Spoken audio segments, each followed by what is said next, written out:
बहन जी देखिए, बहन जी एक मिशनरी आंदोलन से निकली थी। जब हमारे यहाँ पिछड़ों दलितों की स्थिति, जब हम राजनीतिक नुमाइंदगी नहीं थी, तो मान्यवर काशीराम जी के नेतृत्व में बहन जी जब युवा थीं, तो मान्यवर काशीराम जी के नेतृत्व में एक मिशनरी आंदोलन लेकर के किस तरीके से इस देश के अंतिम दबे कुचले लोगों के हक की आवाज़ राजनैतिक और सामाजिक रूप से बने, वो आंदोलन 1980 से शुरू हुआ था।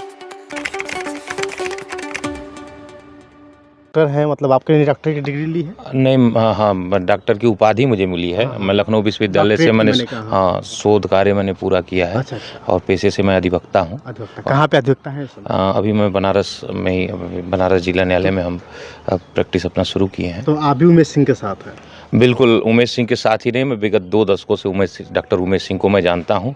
और डॉक्टर उमेश सिंह काशी हिंदू विश्वविद्यालय के छात्र संघ के महामंत्री रहे। उसके बाद तमाम छात्रों, नौजवानों के शिक्षा से जुड़े, रोजगार से जुड़े सवालों को लेकर के, वो सड़क से लेकर के जहाँ तक उनकी पहुँच होती थी वो लड़ते रहते थे। कभी आंदोलन के माध्यम से, कभी गोष्ठियों के माध्यम से, कभी चर्चाओं के माध्यम से, हमेशा लोगों को जागरूक करना, सरकारों को जगाना और कभी सरकार के साथ खड़ा होना, कभी सरकार के खिलाफ खड़ा होना।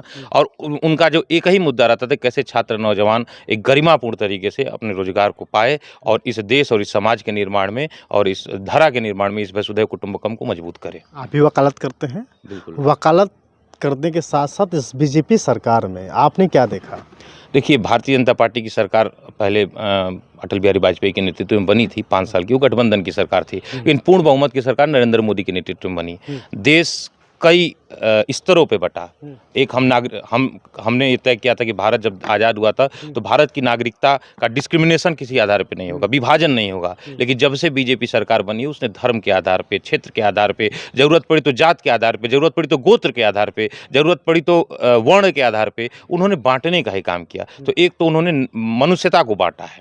दूसरा, वो पूंजीपतियों के साथ मिलकर के, ये दक्षिणपंथी मानसिकता के साथ पूंजीपतियों के साथ साठगांठ। एक तरफ तो ये मानवता की बात करती है, दूसरी तरफ मानवता के जो विद्रोही लोग हैं उनको, वो जो मनुष्य को बाजार का वस्तु मानता है, उसके साथ साठगांठ कर करके हिंदुस्तान में बाजारवादी व्यवस्था ला करके मनुष्यता के सम्मान को, मनुष्यता के अधिकार को, मनुष्यता के आत्मा को मारने का, बेचने का काम किया है। इसलिए एक तो नागरिक के आधार पे उन्होंने बांटा है, एक व्यक्ति की गरिमा के आधार पे बांटा है और व्यक्ति की क्षमता के आधार पे बांटा है। तो ये सरकार बिल्कुल भारतवर्ष को बेचने का काम किया है। आप देखेंगे तमाम आंकड़े ऐसे हैं जो भारत पे कर्जे बढ़ते जा रहे हैं। आम आदमी, वो भारत का कर्जा नहीं, वो आम आदमी पे कर्जे बढ़ते जा रहे हैं। आम आदमी बेहाल है, बस मस्त है। तो 1-2 पूंजीपति जिनका नाम अंबानी और अडानी है, दुनिया की लिस्ट में धनियों में शुमार हो गए। अरबपतियों की संख्या भारत में बढ़ रही है, लेकिन भुखमरी की भी संख्या भारत में बहुत, करोड़ों लोग भुखमरी के शिकार हो रहे हैं। तो निश्चित तौर पर इसने देश को बहुत पीछे ले जाने का काम। बहन जी के बारे में क्या सोचते हैं? बहन जी देखिए, बहन जी एक मिशनरी आंदोलन से निकली थी। जब हमारे यहाँ पिछड़ों दलितों की स्थिति, जब हम राजनीतिक नुमाइंदगी नहीं थी, तो मान्यवर काशीराम जी के नेतृत्व में, बहन जी जब युवा थीं, तो मान्यवर काशीराम जी के नेतृत्व में एक मिशनरी आंदोलन लेकर के कि किस तरीके से इस देश के अंतिम दबे कुचले लोगों के हक की आवाज़ राजनैतिक और सामाजिक रूप से बने, वो आंदोलन 1980 से शुरू हुआ था। और उसी की परिणति बहन जी आई और इस उत्तर प्रदेश में वो लगभग 4 बार मुख्यमंत्री रहीं। और उनके मुख्यमंत्री के कार्यकाल बहुत दूर आप न जाएं, 2007 से 12 के कार्यकाल को जब आप देखेंगे तो जैसा कि आप जानते हैं कि उस समय लॉ एंड ऑर्डर की जो विधि व्यवस्था थी वो अब तक उत्तर प्रदेश में आदर्श स्थिति में थी। वहाँ ऑपरेशन लंगड़ा नहीं चलता था, किसी को जेलों में नहीं मारा जाता था, किसी व्यक्ति को किसी सामान्य चीज़ों पे गोली नहीं मारी जाती थी, विधिक कार्रवाई होती थी। वो विधि के अनुसार जो उसकी सजा होती थी उसके अनुसार उस पर कार्रवाई होती थी। तो एक विधि व्यवस्था बनी हुई थी, किसी प्रकार का भय नहीं था, किसी प्रकार का आतंक नहीं था, हर आदमी सुख चैन से जीवन जीता था। उसके बाद रोजगार के आधार पर, जैसा कि आपने देखा होगा कि उत्तर प्रदेश के इतिहास में सफाई कर्मी के रूप में 1.5 लाख सफाई कर्मियों की नियुक्ति उत्तर प्रदेश में, हर गांव से और हर वर्ग से। ऐसा नहीं कि किसी जात के लिए, किसी धर्म के लिए उन्होंने किया, और बिना किसी भ्रष्टाचार के, जिले के आधार पर। जैसे जो गांधी का जो सपना था कि हमारी जो भी कार्यक्रम चले वो जिले के आधार पर, एकदम बिल्कुल विकेंद्रीकरण, सत्ता का निचला पायदान जो है वो काम करे, वैसे बहन जी ने जिले के आधार को, जिले के नोडल अधिकारी बनाए और जिले के अधिकारियों ने गाँव-गाँव में जाकर के उस भर्ती को पूरा किया। और बिल्कुल गाँव से जो जुड़े लोग थे, जो स्वच्छता के कार्यक्रम से अपने जुड़ करके, और उसको एक ऐसा वेतन दिया। आज भी सफाई कर्मी की नियुक्ति होती है और ठीका पट्टा पे 5,000 7,000 रुपये के वेतन पे वो सफाई कर्मी करते हैं। आज जिनकी नियुक्ति बहन जी ने की, वो 35 से 40 हज़ार रुपये पाते हैं। उनकी एक पीढ़ी अपने तो पाते हैं, उनकी दूसरी पीढ़ी अच्छी शिक्षा ले सकती है, अच्छी स्वास्थ्य सुविधा मिल सकती है। एक गरिमापूर्ण जीवन देने का काम उस गरीब को किया जो इस देश का जो सबसे निचला काम समझाता था, स्वच्छता को अपना आदर्श बनाया।